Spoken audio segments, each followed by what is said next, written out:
Торғай мен адам. Ерте заманда бір саятшы тор құрып қойыпты. Бір күні оның торына кішкентай ғана торғай түсіп қалыпты. Саятшы торғайды қолына ұстап, үйіне алып бара жатыпты. Сонда торғай тіл қатып: "Мен кішкентай торғаймын, союға жарамаймын. Қапасқа салсаң, қапаланып өліп кетемін. Мені еркіме қоя бер, кең дүниеге жібер. Оның ақысына саған екі ауыз ақыл айтайын" депті.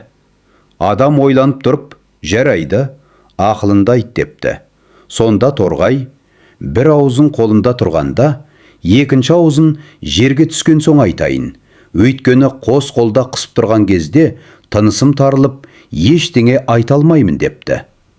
Адам торғайды босатыпты. Біріншісі: "Өткен іске өкінбе."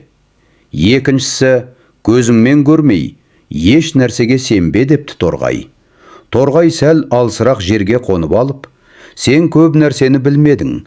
Менің қарнымда жұдырықтай гауһар бар еді" дейді. Оны естіген адам торғайды қайта ұстап алмақ болып ұмтылыпты. Бірақ торғай әр жерге ұшып қонып ұстатпайды. Сонда торғай адамға қарап: "Менің жаңа ғана айтқан өсиетіме мән бермедің. Өз ақылына салшы.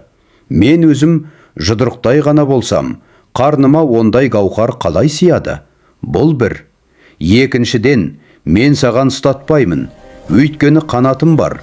Сондықтан өткен іске өкінбе" депті де ұшып кетіпті. Ертегі сырлы гүлдер елі. Баяғыда бір кең алқапта түрлі түсті гүлдер өскен екен. Бұл алқапты жұрт сырлы гүлдер елі деп атайтын. Себебі ондағы әр гүлдің өз үні, өз арманы бар еді. Алғаш болып жер бетін жарып шығатын бәйшешек әр таң сайын жүзіне шық тамшысын жинап алып: "Мен адамдарға үміт сыйласам екен" деп сыбырлайтын. Қызыл қызғалдақ күнге қарап күлімсірек тұратын. Оның түсі неге қызыл деп сұрасан: "Мен жүректегі махаббатты көрсетемін" деп жауап беретін.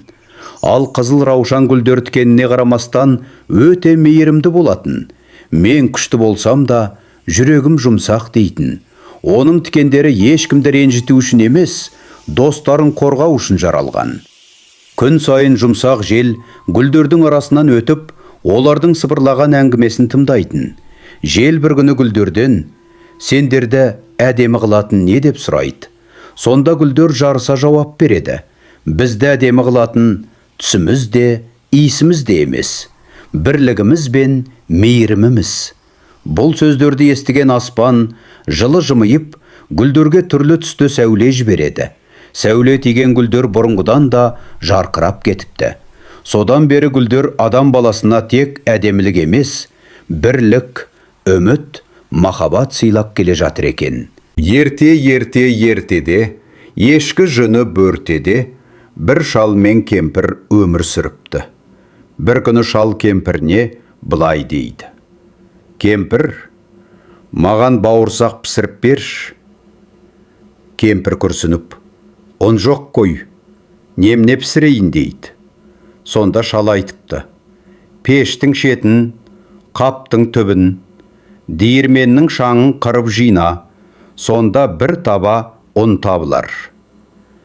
Кемпір шалының айтқанын істеп, қалдық ұннан қамыр илейді. Одан бауырсақ жасап, майға пісіріп, керезенің алдына суытуға қояды. Бірақ бауырсақ жылының шетінде жата-жата зеріккен екен, домалап кетіпті.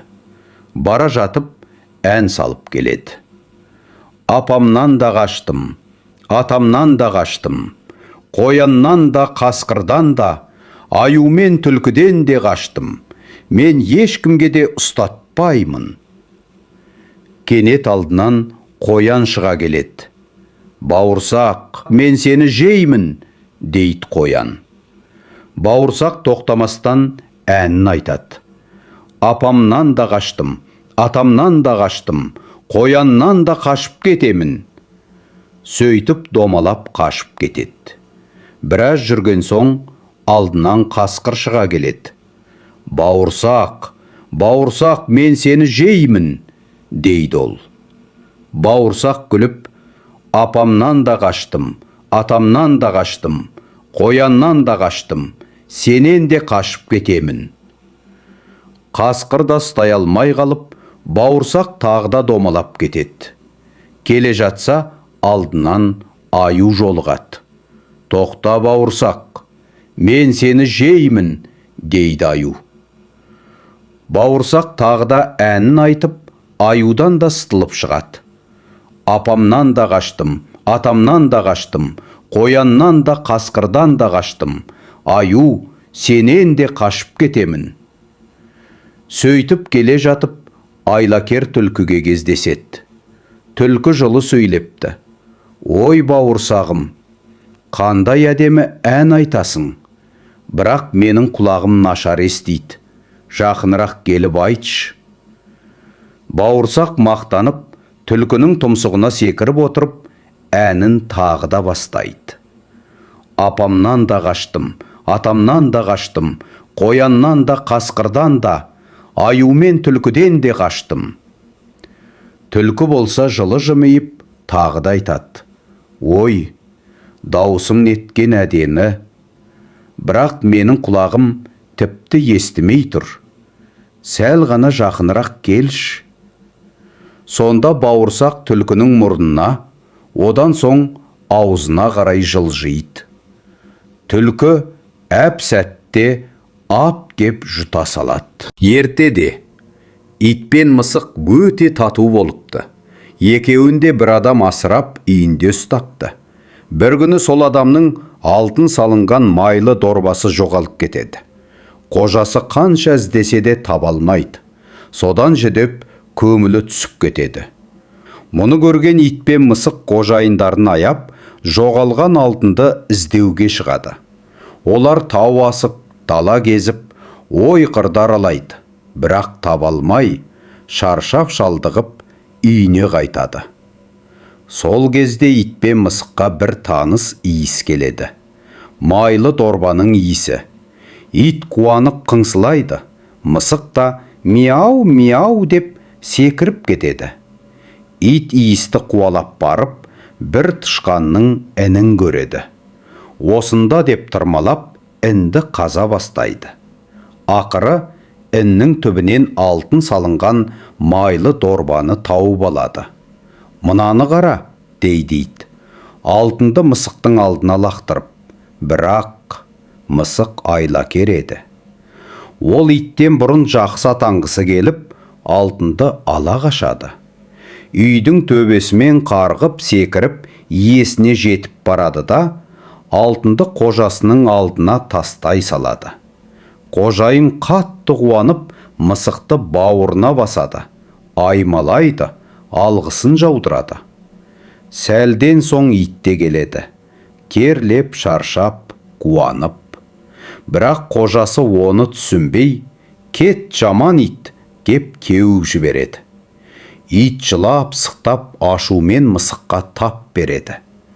Қожайын екеуін арашалап, итті қуып жібереді. Содан бері ит үйге жолай алмайды.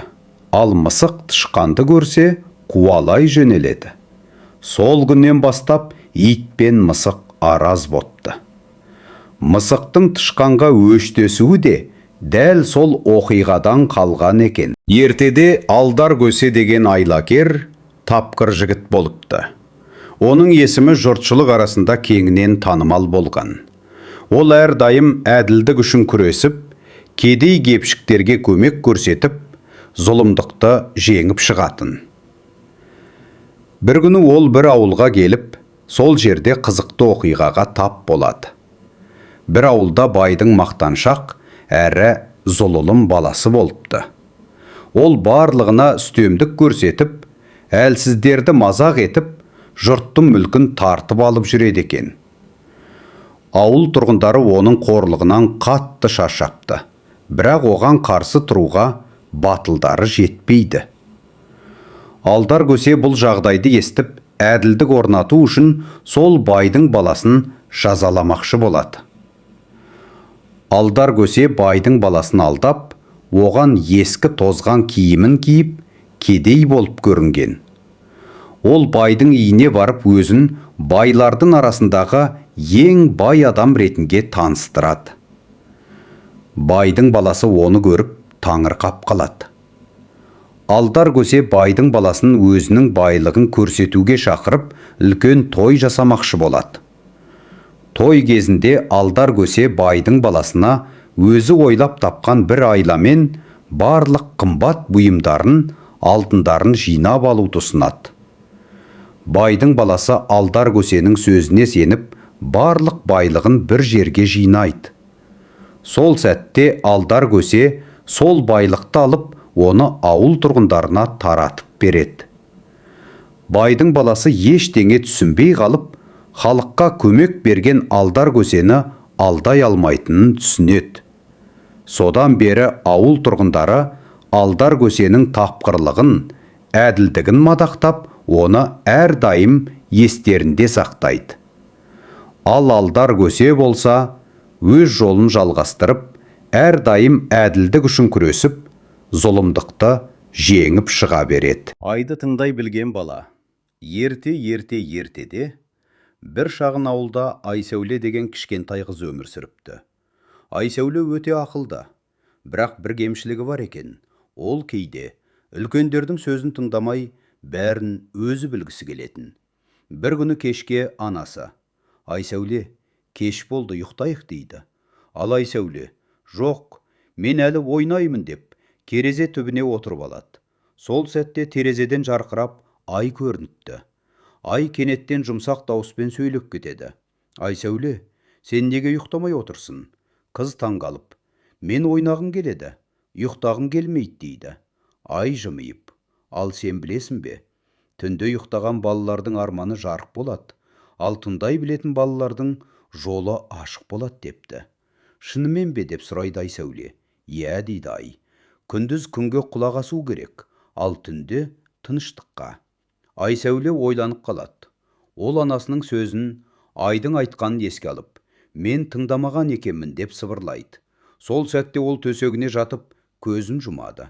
Ұйықтап бара жатып, Айдың соңғы сөзін естиді: «Жақсы бала, тыңдай білетін бала». Таңертең Айсәуле ерте оянып көңілді болып тұрады. Ол анасына көмектесіп, күлімдеп жүреді. Содан бастап Айсәуле үлкендердің сөзін тыңдап, ақылды қыз болып өсіпті. Содан бері Ай түнде тыңдай білетін балаларға ғана жарқырап қарайды екен. Қошқар мен Теке. Ертеде бір жайлауда Қошқар мен Теке бірге өмір сүріпті. Екеуі де күшті, мүйіздері ир-ир, бірақ мінездері мүлде бөлек екен. Қошқар сабырлы, ойланып сөйлейтін, ал Теке қызба мінезді, асығыс шешім қабылдайтын болыпты. Бір күні олар кең жайлауда жайылып жүріп, өзеннің арғы бетінде көк майса шөпті көреді. «Ана жақта шөп қалың екен, сол жаққа өтейік» дейді Теке. «Асықпайық, өткелін қарап алайық» дейді Қошқар. Бірақ Теке тыңдамай: «Мен қорықпаймын» деп суға бірден секіріп кетеді. Өзен ағысы қатты екен, Теке тайып кетіп, суға бата бастайды.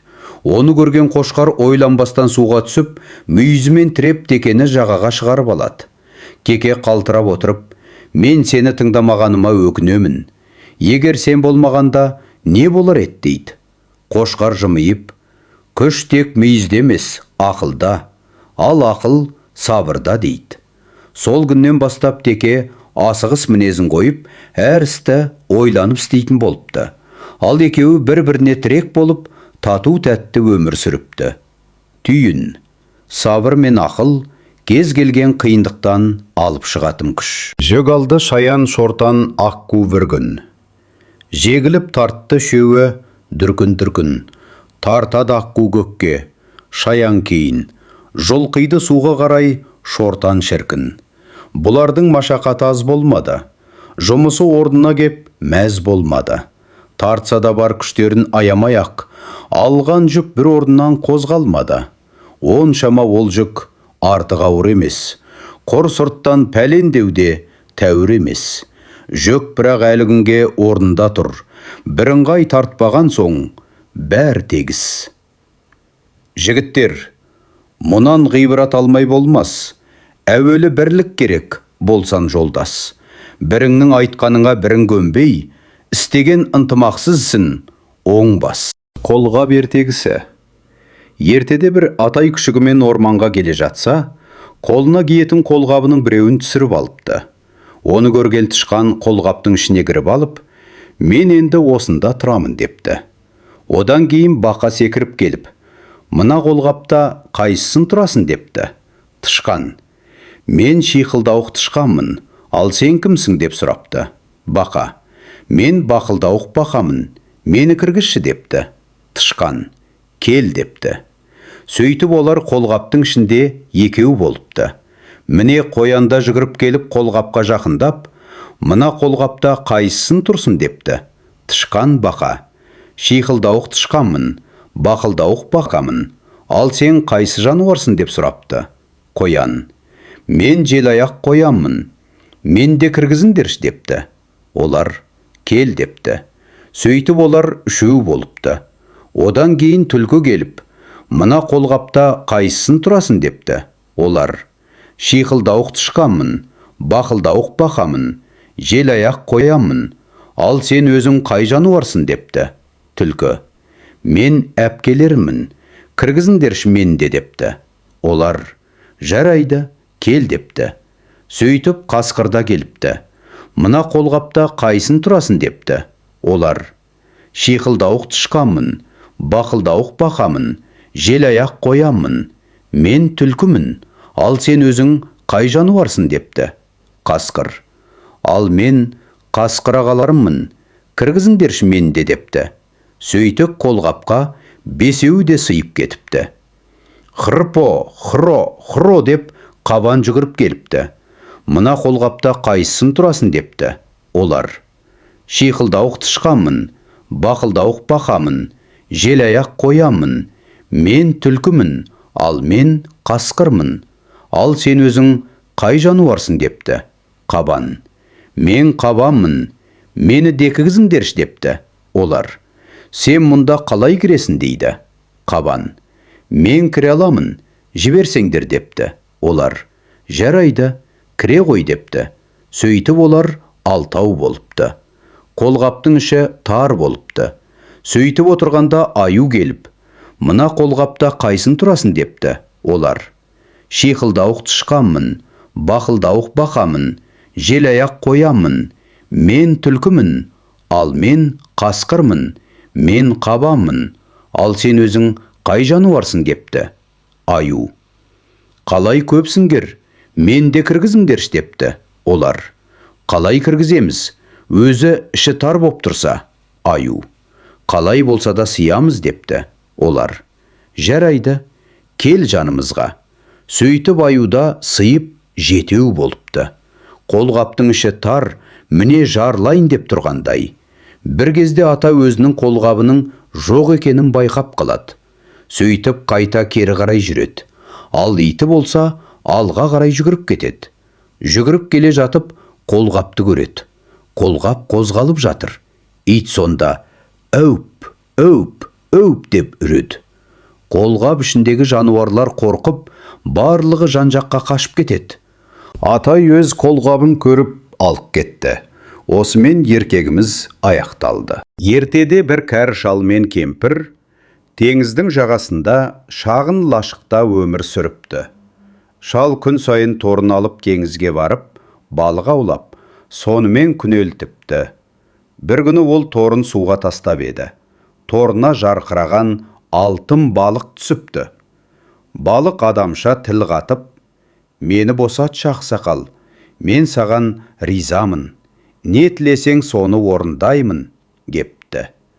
Шал таңғалып, жоқ, керек емес, сені босатам, Алла риза болсын, деп балықты суға жібереді. Үйіне келсе, кемпір ашуланып отыр екен. Ей ақымақ шал, неге ештеңе сұрамадың? Кем дегенде жаңа астау сұрар едің, дейді. Шал амалсыз теңізге барып, алтын балықты шақырыпты. Су жарқ етіп, балық басын шығарып, не тілейсің қария, дейді. Кемпірім жаңа астау сұрайды, депті. Балық, болды, бар болады, дейді. Шал үйіне келсе, кемпірінің алдында жаңа жылтыр астау тұр екен. Бірақ кемпірдің көзі тоймайды. Бірер күн өтпей, енді жаңа үй сұра дейді. Шал тағы теңізге барады. Балық тағы орындайды. Алайда кемпірдің ашкөздігі күшейе береді. Мені бай, сарайда тұратын ханым етсін. Жарайды, дейді балық. Көп ұзамай шалдың кемпірі ханша болып, алтын сарайда өмір сүріп жатады. Бірақ енді ол балыққа айт. Мені теңіз патшайымы етсін, өзі менің қызметшім болсын дейді. Шал қорқып, тағы теңізге барады. Бірақ бұл жолы теңіз асау толқып, қара бұлт үйіріліп тұр екен. Шал балықты шақырғанда балық үн қатпапты. Ол қайтып келсе, бәрі бұрынғыдай, ескі лашық, сынған астау, ал кемпірі баяғы кедей қалпында.